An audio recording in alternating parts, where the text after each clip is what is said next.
Gold, trusted gold buyers. మీరు తాకట్టు పెట్టిన బంగారాన్ని విడిపించి ఈ రోజు ఉన్న మార్కెట్ ధరకు కొనబడను. And coming to your family, ఏం చేస్తుంటారు నాన్నగారు కానీ అమ్మ కానీ? మా ఫాదర్ డాక్టర్ అండి. సో 30 years కరీంనగర్లో ప్రాక్టీస్ చేశారు, ఈఎన్టీ సర్జన్. సో దాని తర్వాత 2011లో we move to Hyderabad. So ఇక్కడనే ఇంటర్, గ్రాడ్యుయేషన్, పోస్ట్ గ్రాడ్యుయేషన్ అంతా ఇక్కడే. ఆ తర్వాత ఇక వీళ్ళందరూ అంటే ఫ్యామిలీ అంతా ఎడ్యుకేషన్ బ్యాక్గ్రౌండ్ అనమాట. ఓకే, మొత్తం మంది డాక్టర్స్, ఐఏఎస్లు, ఐపీఎస్లు, లాయర్స్. సో మా మా మదర్ వాళ్ళ father IAS officer. Okay.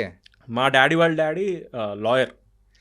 So అందరు ఎక్కువ మంది ఎడ్యుకేషన్ సైడ్ ఇటు సైడే ఉన్నారు. సో నేను ఒక్కనే దీన్ని బ్రేక్ చేసుకొని సినిమా ఇండస్ట్రీకి వచ్చిన. కాదు, ఇండస్ట్రీలో ఎవరు లేకుండా మీకు ఇటు సైడ్ రావాలని ఎలా అనిపించింది? అంటే నాకేమనిపిస్తుంది అంటే ప్రతి ఒక్కరికి అంటే మన ఇండియాలో మూడే నడుస్తాయి, మీకు తెలుసు కదా, పాలిటిక్స్, క్రికెట్, మూవీస్, ఈ మూడే ఉంటాయి. సో ప్రతి ఒక్కరికి పిచ్చి ఉంటుంది.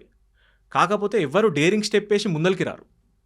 ఎందుకులే సినిమా వాళ్ళతో ఎందుకులే, సినిమా ఇండస్ట్రీకి ఎందుకులే, మనకు తెలియని ఫీల్డ్, ఈ క్రికెట్ ఎందుకు, ఇది అంత ఎందుకు, అయితే బిజినెస్ అనే వేసుకోవాలి, లేకపోతే జాబ్ అనే వేసుకోవాలి, ఇవి రెండే ఉంటాయి. ఎవరు డేరింగ్ స్టెప్ వేసి ముందరికి వచ్చి నేను యాక్టర్ అవుతా, డైరెక్టర్ అవుతా అని రాలు. సో అట్లా అందుకే మా ఫ్యామిలీ అంతా ఇది ఉన్నా కానీ నేను కొంచెం డిఫరెంట్ ఇటు సైడ్ వచ్చేసిన అనమాట. ఓకే. అండ్ మీ తాతగారు మాజీ ప్రధాని పివి నరసింహారావు గారు అని విన్నాను, ఇది ఎంతవరకు నిజం? అంటే మా తాతగారు అంటే డైరెక్ట్ మా తాతగారు కాదు. ఓకే. మా పెద్దనాన్న ఉంటారు కదా, మా ఫాదర్ వాళ్ళ బ్రదర్, పివి గారి డాటర్ని చేసుకోరు. అంటే బేసిక్గా మా పెద్దమ్మాయి పివి నరసింహారావుస్ డాటర్ అనమాట. పివి నరసింహారావు గారు డాక్టర్. Okay okay. తనకైతే మనవడే. మనవడే, కాకపోతే కొంచెం డైరెక్ట్ కాదు. ఓకే. మాజీ ప్రధాని గారి మనవడు ఇప్పుడు మా ముందు ఉన్నాడు. అయ్యో సార్. ఓకే. అంత గొప్ప మనిషి ఆయన, మీ అందరికీ తెలుసు. ఆయన సాధించిన విజయాలల్లో అసలు కొంచెం అంటే ఖాళీ గోటంతా సాధించిన చాలండి నా లైఫ్కి. అంటే మీ గురించి ఈ పేపర్స్లో కానీ ఇవన్నీ మేము చూసినప్పుడు ఈ బషీర్బాగ్ కుర్రోడు మన ఇండస్ట్రీలో అడుగు పెట్టిండు అని చెప్పేసి ఇట్లాంటి హెడ్డింగ్స్ అనేది వచ్చింది. ఏది బషీర్బాగ్కి నీకు స్టోరీ?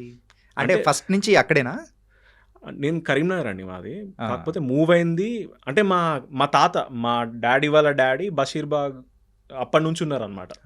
సో నేను ఉండేది బషీర్బాగ్ అనే ఏరియాలో, హైదరాబాద్లో బషీర్బాగ్ అనే ఏరియాలో. సో బషీర్బాగ్ బాయ్ అని చెప్పేసి అట్లా దాని ఆర్టికల్ వేసింది అంతే. ఓకే. చూడ్డానికి బాగా మంచిగా ఉన్నావు, హైట్, వెయిట్. కానీ మోడలింగ్ ఏమైనా చేసినావా? అసలు ఏది మోడలింగ్ చేయలే. అంటే మోడలింగ్ అంటే కోర్స్ తీసుకొని సీరియస్గా మోడలింగ్ లైక్ దిగాలని ఎప్పుడు చేయలే. యాక్టింగ్ సైడే, కాకపోతే కొన్ని ఇట్లా ఫోటోషూట్లు అవి ఇవి చేసిన వాటికి కొన్ని బ్రాండ్స్కి అంతే. ర్యాంప్ వాక్ చేయలే. ర్యాంప్ వాక్ అట్లా ఏం చేయలేదు. మరి గర్ల్ ఫ్రెండ్స్ ఇప్పుడు పెళ్ళి అవుతుంది ఎందుకు? అవునా? లవ్ మ్యారేజా, అరేంజ్ మ్యారేజా? Love marriage. ఇంతకు ఎక్కడ మొదలైంది ఆ లవ్? అంటే తను కామన్ ఫ్రెండ్స్ త్రూ తెలుసు నాకు అమ్మాయి. సో ఇట్లనే మనలాగానే అనిపించింది మంచిగా. అంటే కెరియర్కి అంటే అప్పుడప్పుడు నేను చేసిన ప్రాజెక్ట్స్ అన్నీ చూసి అరే ఏంది ఇంత కష్టపడి తీసినా ఏం తెలియట్లేదు పబ్లిక్ అని చెప్పి హోప్స్ వదులుకోబోద్ది అవుతుంది. సర్లే ఇంకా వేరే ఏదైనా పని చూసుకుందాం అని హోప్స్ కానీ నేను లో ఫీల్ అయినా కానీ ఆ అమ్మాయి నాకు ఎంకరేజ్ చేసి లేదు నువ్వు యు ఆర్ వర్త్ ఇట్, నువ్వు ఇదే చెయ్యాలి, యు ఆర్ డిజర్వింగ్ పర్సన్ అని చెప్పి నన్ను పుష్ చేస్తుంటుంది అనమాట. ఓ ఎస్, వెరీ సపోర్టివ్. ఏం చేస్తుంటారు? కార్పొరేట్ జాబే చేసింది మొన్నటి వరకు. Corporate job. ఓకే. అండ్ ఇంట్లో అందరు కూడా మంచి వెల్ ఎడ్యుకేటెడ్ అలా ఉన్నప్పుడు అంటే ఎడ్యుకేషన్ సైడ్లో మీరు ఎంతవరకు చేశారు? నేను ఎంబీఏ చేసిన అండి. I did my MBA finance. ఏంటి మూవీస్ చేస్తూ ఎంబీఏ చేశారా? గ్రాడ్యుయేషన్ తర్వాత దీనికి వచ్చిన, డిస్టెన్స్లో మూవీస్ చేస్తూ ఎంబీఏ చేసిన. Super bro. అసలు అటు అది వదలకుండా ఇది వదలకుండా రెండు మేనేజ్ చేస్తూ ముందుకు వెళ్ళిపోయారు అనమాట. అంటే మా ఫ్యామిలీ స్టాండర్డ్స్ మ్యాచ్ చేయాలి కదండి. అందరు పోస్ట్ గ్రాడ్యుయేట్స్ ఉండి నేను ఒక్కనే గ్రాడ్యుయేట్ని మూవీలో చేస్తున్నా అంటే అట్లా ఉండదు కదా. సో అందుకే దానికోసం అని చెప్పేసి చేసిన. ఓకే. అండ్ ఇలా మూవీస్లో మీరు కష్టపడుతూ మరి ముందుకెళ్తున్న టైంలలో సో ఇన్ని సంవత్సరాలైనా కానీ ఒక కష్టపడుతున్నామంటే పేరెంట్స్కి ఒకటి అనిపిస్తుంది, అరే బాబు ఇంత కష్టపడుతున్నావు కదా, సర్లే వదిలేసి వేరే చూసుకో అన్న సందర్భం ఏదైనా ఉందా? ఉంటుందండి. వేరే చూసుకున్న సందర్భాలు చాలా వస్తాయి.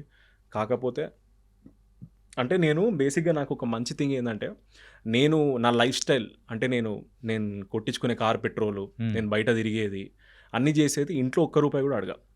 నేను సినిమాలలో పని చేసిన వచ్చే పైసలతోనే నేను బతుకుతాను అనమాట. సో అందుకే వాళ్ళు ఇస్తారు, కాకపోతే నేను వద్దు అంట. నాకు వద్దు, మీ పైసలు వద్దు, ఏమొద్దు, నేను సెల్ఫ్గా ఉంటా, నా సెల్ఫ్ సఫిషియెంట్, నేను నా పైసలతోనే బతుకుతా అని చెప్పేసి అందుకే వాళ్ళు నన్ను ఇంకా ఓకే మా మీద డిపెండ్ అవుతున్నావు, వేరే జాబ్ చూసుకొని అంటలేదు నన్ను. Okay. Unless and until I ask them. Okay. అలా అడుగుతుంటే మాత్రం సరే ఇటు అంతే వచ్చేసి కదండి. ఇప్పుడు అన్ని ఖర్చులు పెట్టుకొని అటు ఇటు తిరిగి పేరెంట్స్ని ఇబ్బంది పెడితే వాళ్ళు ఏమంటారు, అరే మా మీద ఎందుకు పడుతున్నారా పోయి పోయి ఏదైనా పని చూసుకో అని అంటారు. ఓకే. అంతే కదా. అండ్ మజిలీ మూవీ టైంలో ఎంత తీసుకున్నారు రెమ్యునరేషన్? ఇప్పుడు అంత రెమ్యునరేషన్ గోల్ ఎందుకండి? జస్ట్ నార్మల్గా ఎంత మీ శాలరీ ఎంత? నా శాలరీ ఎందుకు లేవు బ్రో, నువ్వు చెప్తున్నావు చెప్పు. ఎందుకు రెమ్యునరేషన్ గోల్ ఎందుకు? జస్ట్ నార్మల్గా గుర్తులేదండి, అది చాలా రోజులు అవుతుంది అది కూడా. మూవీస్లో వచ్చే రెమ్యునరేషన్ ఎవరు అంత ఈజీగా మర్చిపోరు. ఫస్ట్ది ఇప్పుడు స్టార్టింగ్ డేస్ కదండి, ఇంతే 5,000 per day తీసుకుని.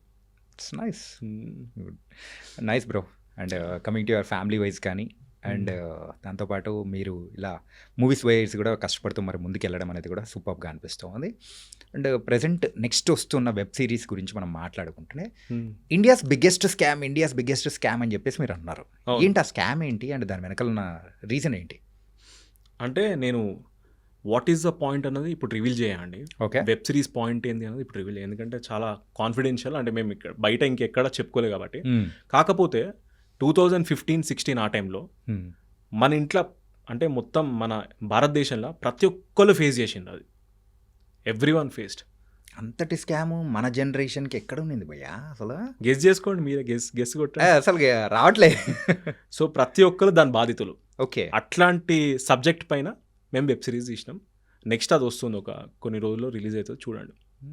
అయితే దీనికి కొంచెం పదును పెట్టాలి బ్రెయిన్కి. అరే 15-16 టైంలో ఏందిరా బాయ్ అంటే గుర్తు రావట్లేదు అసలు. ఓకే. అంటే మొత్తానికి అయితే ఒక మంచి పాయింట్తో అయితే రాబోతున్నారు. ఎస్. అండ్ ఏంటి ఒక తెలుగులోనే తీస్తున్నారా లేకపోతే అదర్ లాంగ్వేజెస్ ఆల్సో? అంటే తీయడం మాత్రం తెలుగులో తీస్తున్నాం. ఇంకా అది రిలీజ్ ఆ టైంలో చూసుకొని ఇంకా పాన్ ఇండియానా లేకపోతే ఓన్లీ తెలుగులో చూసుకోవాలి ఇంకా ఆ టైంలో. Okay, nice bro. తనకైతే ఎన్ని చేశారు అంతా బాగుంది. కాకపోతే కొన్ని పెద్ద మూవీస్ చేసిన సందర్భాల్లో కూడా పెద్దవాళ్ళని కలిసిన సందర్భం అనేది కూడా ఉంది. కాకపోతే మీరు కూడా బాలకృష్ణ గారిని మీట్ అయిన సందర్భం అనేది కూడా ఒకటి స్పెషల్గా ఉన్నది. అవును. ఏంటది ఆ మూమెంట్ ఎలా అనిపించింది? అంటే బాలయ్య గారిని నా బిఫోర్ మూవీ పైలం పిల్లగా అనే సినిమాకి ట్రైలర్ లాంచ్ కోసం వెళ్ళి కలిసినాం. ఓకే. రామానాయుడు స్టూడియోస్లో తను యాడ్ షూట్ చేస్తుండే. సో వెళ్ళి కలిసాం అనమాట. అంటే బయట చెప్తారు కదా బాలయ్య గారు ఇంత గంభీరమైన మనిషి అది ఇది అని చెప్తారు, ఎప్పుడేం చూస్తాం మనం కొన్ని. బట్ మాదొక చిన్న cinema, new director, new hero, చిన్న అంటే బుడ్డి బడ్జెట్ ఉన్న సినిమా మాది. సో అట్లాంటి మా సినిమాకి ఆయన మ్యాక్సిమం చేసిండండి పాపం. వచ్చి కూర్చొని పక్కన కూర్చోబెట్టుకొని అసలు ఏం మీరు టెన్షన్ ఏం పడకండి, భయపడకండి, చలో దీన్ని ప్రమోట్ చేద్దామని చెప్పి చాలా ఫన్నీగా మాట్లాడుకుంటూ అంటే మమ్మల్ని ఇచ్చేసిండు. అంటే మీరేం టెన్షన్ పడకని చెప్పి కంఫర్టబుల్ ఫీల్ అయ్యేటట్టు చేసి అదంతా చేసి చాలా మంచిగా మాట్లాడి, ఆయనకు అవసరం లేదు అసలు. మేమేం ఎక్స్పెక్ట్ చేసినాం తెలుసా, జస్ట్ ఒక 2 minutes 3 minutes బయట ఇస్తారేమో అంతేనా అనుకున్నాం. కాకపోతే ఒక ½ hour దాకా మాట్లాడాడు మూవీ గురించి. సో మనం బయట చూస్తాం కదా బాలయ్య గారు ఇట్లా అది ఇది స్ట్రిక్ట్ అని, అట్లా ఏం లేదు, చాలా మంచి వ్యక్తి. ఓకే. అండ్ నాగ చైతన్య గారితో ఎలా ఉంది ఆ టైంలో? నాగ చైతన్య గారు కూడా అంతే అండి, సైలెంట్ బాయ్. వస్తారు, పని చేసుకుంటారు, నీట్గా వెళ్ళిపోతారు. అంటే వెరీ సైలెంట్, ప్రైవేట్గానే ఉంటారు ఆయన కూడా. ఓకే. తకు ఉస్తాద్ భగత్ సింగ్ విశేషాలు ఏంటి? అది నేను కూడా వెయిట్ చేస్తున్నాను అండి, రిలీజ్ ఎప్పుడు అవుతుంది అని చెప్పి. యాక్ట్ చేశారంట? లేదండి, చేయలే, but I would love to. ఉందా ఏంటి అందులో, మీరు రూపాయారా ఏంటి? చేయలేదు. ఏమైనా అవకాశాలు ఉందా ఏంటి? చేయలేదండి. అంటే హరిశంకర్ గారితో మా టీజర్ లాంచ్ అట్లాంటివి చేసుకొని ఇన్స్టాగ్రామ్లో పెడితే హరిశంకర్ గారు నా గురించి ఒక 2-3 వాక్యాలు కొంచెం అద్భుతంగా మాట్లాడారు. సో అది చూసి అందరు నేను ఉస్తాద్ భగత్ సింగ్లో చేసినాను అనుకుంటారు, కానీ చేయలేదు. ఎందుకంటే ఈ స్పెక్యులేషన్ అనేది కూడా కొంచెం బయట నడుస్తుంది, అందుకోసం చేయలేదు. ఓకే. అండ్ ఫైనలీ ఒక 5 years తర్వాత మరి సాయి తేజ్ అంటే ఎలా ఉండాలనుకోవచ్చు? 5 years తర్వాత సాయి తేజ్ అంటే డెఫినెట్లీ నా గుడ్ పొజిషన్, అదైతే చెప్తా. ఓకే. కాకపోతే నేను చెప్తున్నా కదా, నేను ఎక్కువ డెస్టినీని బిలీవ్ చేస్తా. అంటే చేసే ప్రతి పని నువ్వు చెయ్యి, రిజల్ట్స్ ఎక్స్పెక్ట్ చేయకు, దేవుడు చూసుకుంటాడు. ఎంత మెచ్యూర్డ్గా మాట్లాడుతున్నావు. ఎంత భయ్యా నీ ఏజ్ అసలు? 1996, 29 years. ఓకే. 1996 బాండ్. అంటే మెచ్యూర్డ్ అంటే అది ఇంకా అంటే మా పేరెంట్స్ నాకు ఏదైతే నేర్పించిందో అదే మాట్లాడుతున్నాను నేను, అంతే. పేరెంట్స్ కానీ యాన్సిస్టర్స్ కానీ అంతే. నైస్. నువ్వు చేసే ప్రతి పని 100% ఎఫర్ట్స్ పెట్టిది, రిజల్ట్స్ ఎక్స్పెక్ట్ చేయకు. ఇక నువ్వు ఎంతైతే మంచి పని చేస్తే అంత నీకు భగవంతుడు రిజల్ట్స్ ఇస్తాడు. సో నేను ఎవ్రీడే హార్డ్ వర్క్ చేస్తా, రిజల్ట్స్ పక్కన పెట్టేద్దాం, అది మనకు దేవుడు ఇస్తాడు. Okay, nice bro. And positive యాటిట్యూడ్తో కూడా మరి ముందుకు వెళ్తున్నారు కాబట్టి it was very nice. And upcoming projects ఏదైతే వస్తున్నాయో సో సక్సెస్ అవ్వాలి. ఇంకా మీరు అనుకుంటున్నారు చూసినారా, ఫస్ట్ స్టెప్ ఏదైతే ఎంత ఫేమ్ వచ్చిందో అది రావాలి అని చెప్పేసి మీరు ఎంతైతే కష్టపడుతున్నారో అంత రావాలని కూడా మనస్ఫూర్తిగా కోరుకున్నాను. All the very best. Thank you అండి. Thank you bro.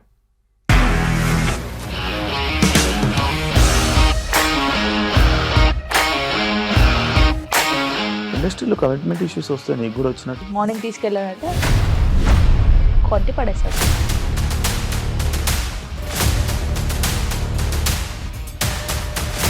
ఒక్కళ్ళు కూడా చూడలేదు ఈ సినిమా అని చెప్పడానికి కూడా చాలా ధైర్యం కావాలి. అది నిజం కదా, దాంట్లో ధైర్యం ఏంటి? ఇది నెక్స్ట్ డే ప్లేట్ మార్చేస్తే తప్పు కదా. As of now we are comfortable this అని నేను అనుకుంటున్నాను. రష్మిక గారిది మీది ఒకే ఊరు అంట కదా?